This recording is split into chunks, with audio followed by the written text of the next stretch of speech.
What's up, Team 116? So let's continue our journey through the Bible, where last week we saw the end of the time of the judges, as the Israelites demanded to have a king so they would look like everyone else in the world.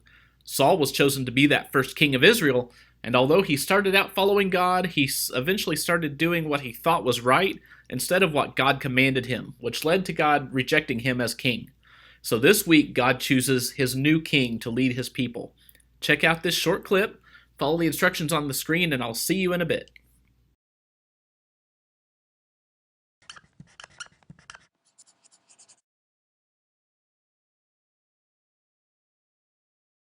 One day, God told the prophet Samuel that it was time for a new king and sent him to the house of a man named Jesse.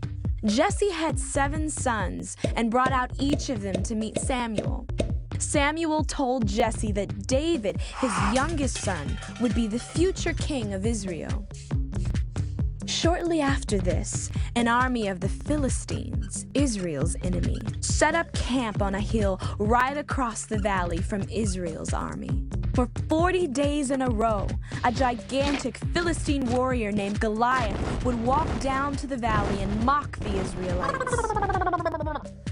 But one day, when David was visiting the army camp, he heard Goliath taunting the Israelites and asked why no one was willing to fight Goliath.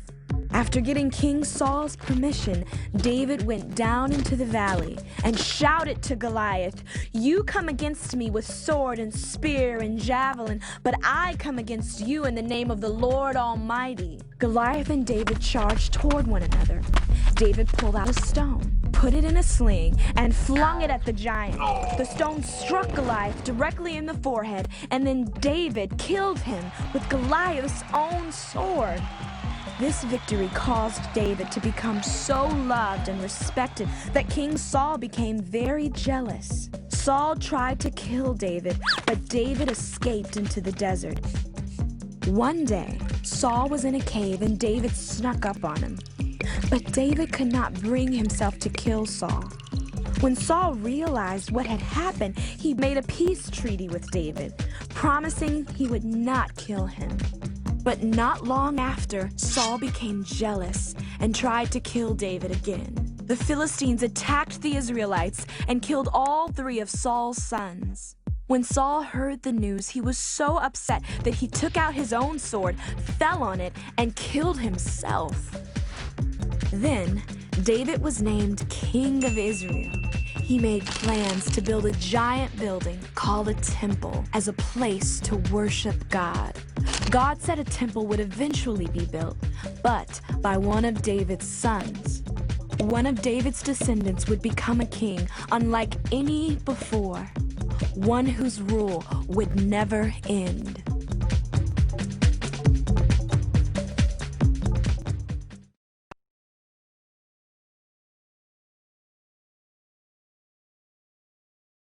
So my See the Story this week is a couple things David is known for.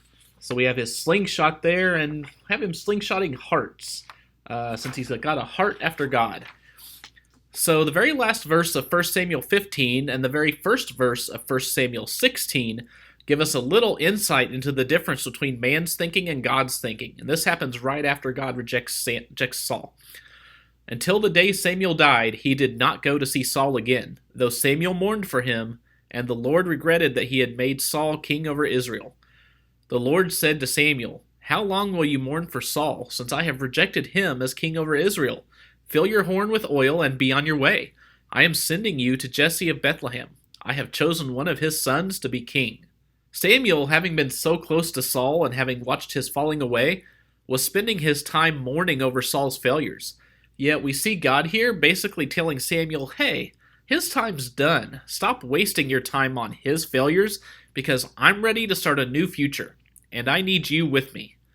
Oh, and remember Jesse being mentioned in Ruth as we went through her story? So we're connecting God's overall plan across the books of the Bible. So Samuel follows God's command, takes some oil and a sacrifice, and heads out for Bethlehem, meeting up with Jesse and his sons, who he asks to join him in his sacrifice to God. Now, remember what drew people's attention to Saul? It was his height, his appearance. As from an earthly standpoint, Saul looked like a formidable person. especially being taller than the rest of them.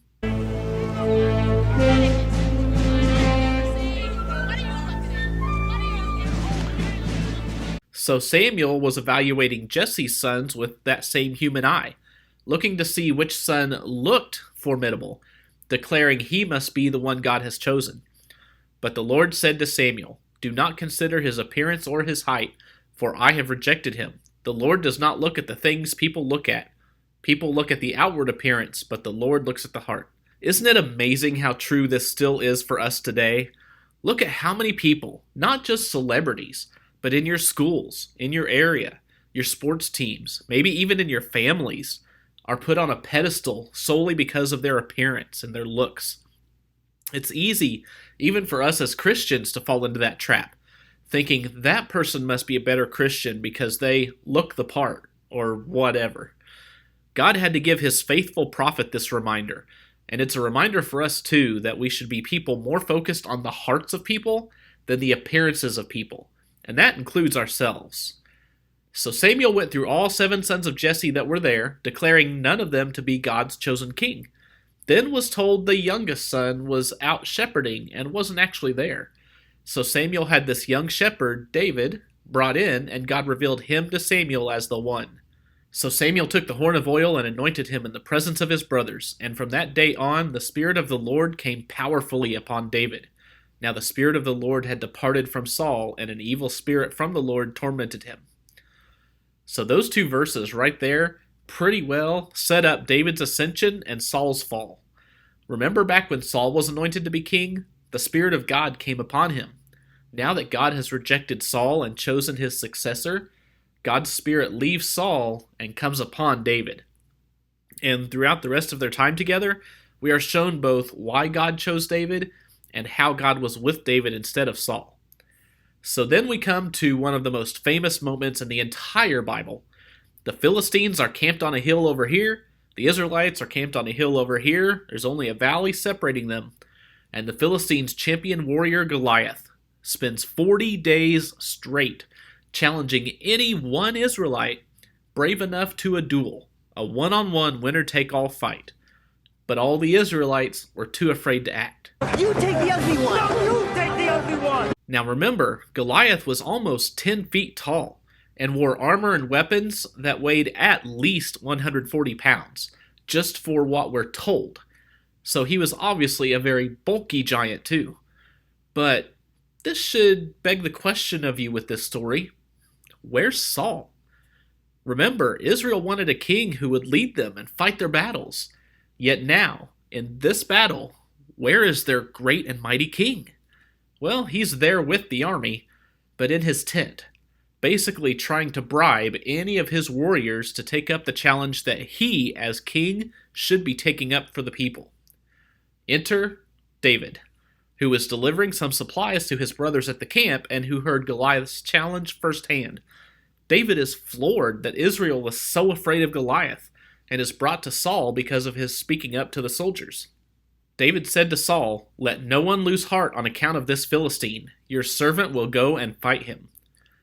So after refusing any of Saul's armor and weapons because it was bulky and he wasn't used to it, David grabs some stones for his slingshot and goes down to confront Goliath.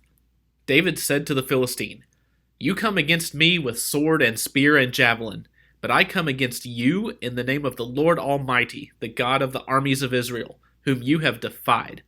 This day the Lord will deliver you into my hands, and I will strike you down and cut off your head. This very day I will give the carcasses of the Philistine army to the birds and the wild animals, and the whole world will know that there is a God in Israel. All those gathered here will know that it is not by sword or spear that the Lord saves, for the battle is the Lord's, and he will give all of you into our hands." David basically marched down towards Goliath, and they had this confrontation like, "One shall stand, one shall fall. Why throw away your life so recklessly?" That's a question you should ask yourself, Megatron. Then pay close attention to this next verse. As the Philistine moved closer to attack him, David ran quickly toward the battle line to meet him. David didn't stand and wait for the challenge to come to him. He ran quickly toward the challenge. He charged at this challenger to God head on. How many of us are so daring, so bold, so faithful? God was with David as David killed Goliath, sending the Philistines now into their own flight of fear, but also sending the Israelites into a renewed energy and faith as they charged the Philistines and defeated them.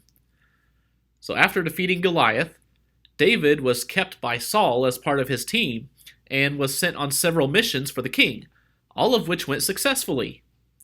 Too successfully in Saul's eyes. Saul grew jealous and angry at not just David's success, but at how everyone was recognizing David's success. Saul tried to kill David twice in his presence. When that failed, he tried to use one of his daughters to lure David into a trap that would lead him to be killed. But God was with David and actually turned that trap into another success for David. And it finally reached a point where Saul was conspiring with his attendants to just flat out murder David, a plan that David was informed about and led to him having to flee. So David continues fleeing and hiding from Saul, even at one point posing as an insane person in Goliath's hometown. From place to place, Saul vengefully pursued David, but David continued to elude him, until David and his men happened to be hiding in a cave that Saul goes into to use the potty. The men said, "This is the day the Lord spoke of, when he said to you, I will give your enemy into your hands for you to deal with as you wish." Then David crept up unnoticed and cut off a corner of Saul's robe. Afterward, David was conscience-stricken for having cut off a corner of his robe. This was David's chance. Relief and revenge from Saul was his for the taking. But when so many of us would probably take that opportunity, David chose his heart after God there. Yes, he cut off part of Saul's robe, but immediately felt the weight of his actions, realizing that even in that small action, he had tried to take a bit of control of his situation instead of fully trusting in God to have it handled. Realizing this, after Saul leaves the cave, David really does the unthinkable and actually steps out of the cave to talk with Saul in person, putting himself face to face with his potential murderer for the first time in a long time. He not only presents himself to his potential murderer, but shows him how he cut Saul's robe instead of killing Saul, asking that they let God judge them and judge between the two of them. And this leads to a revelation and an acknowledgement from Saul. I know that you will surely be king, and that the kingdom of Israel will be established in your hands. And they agree to a truce, both going their separate ways.